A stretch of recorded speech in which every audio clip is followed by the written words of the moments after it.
Based on his client Lisa's testimony, he asserted that a third party had definitely entered the house, committed the murder, and framed Lisa for the crime. As the prosecution and defense clashed back and forth, the judge made it clear the trial would not reach a swift conclusion, and adjourned the court to a later date. Meanwhile, the prosecution's legal team reviewed security camera footage and made a discovery. After Lisa had woken up in the middle of the night, she'd spent time at Riverside Park. They theorized that she'd gone there to meet the killer. To verify this theory, police tracked down an eyewitness. The third day of trial soon arrived, and the witness was called to the stand. The male witness, a night jogger, testified that he'd noticed Lisa that night because she was wearing a thick jacket in sweltering heat. He saw her get into a car, and immediately embraced the driver. Due to his angle in the darkness of the night, he couldn't be sure if Lisa and the driver had kissed, nor could he make out the driver's face or clothing. The only thing he could confirm for certain was that the driver was behind the wheel of a distinctive bright white Audi. After hearing the jogger's testimony, the prosecution argued that the evidence clearly showed Lisa had met with a lover the night of the murder, and that the two had conspired to kill her husband together. Jack immediately disputed this claim, stating he had reason to believe the witness was a paid plant, and requested to cross-examine the jogger.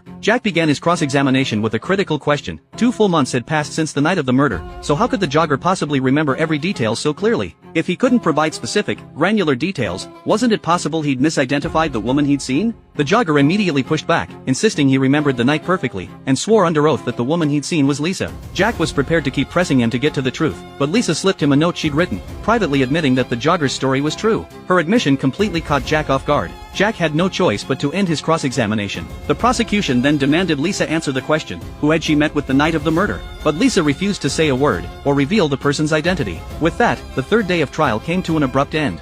One day, Lisa's daughter Minji suddenly collapsed. Jack rushed to the hospital as soon as he heard the news. The little girl told him she was still terrified, because she just had a nightmare that her father was beating her mother again. She made Jack promise he'd help her mom win the case, then drifted back off to sleep, exhausted. That's when Jack noticed a name on a bag on the bedside cabinet, the name of the mystery person helping Lisa. To get to the bottom of it, Jack immediately followed the address to a bookstore. Inside, he saw multiple photos of Lisa pinned to the wall. He asked the bookstore owner what was going on, and the owner told him the full story without hesitation. One night, he'd seen Lisa walking alone down the street, looking completely broken and distraught, and he'd instantly realized she was a victim of domestic abuse. Hoping to help her find her feet again, he'd invited her to join the bookstore's book club. When Jack learned the Bible sent to him had come from this very bookstore, everything clicked into place. He raced back to the detention center to confront Lisa. To get her to reveal the whole truth, he warned her that he'd learned the prosecution planned to call her daughter to testify at the final trial. They believed the little girl, who was home that night, must have witnessed something. Lisa was overcome with terror at the news. She could not bear the thought of her 7-year-old daughter being put through the trauma of aggressive questioning in court.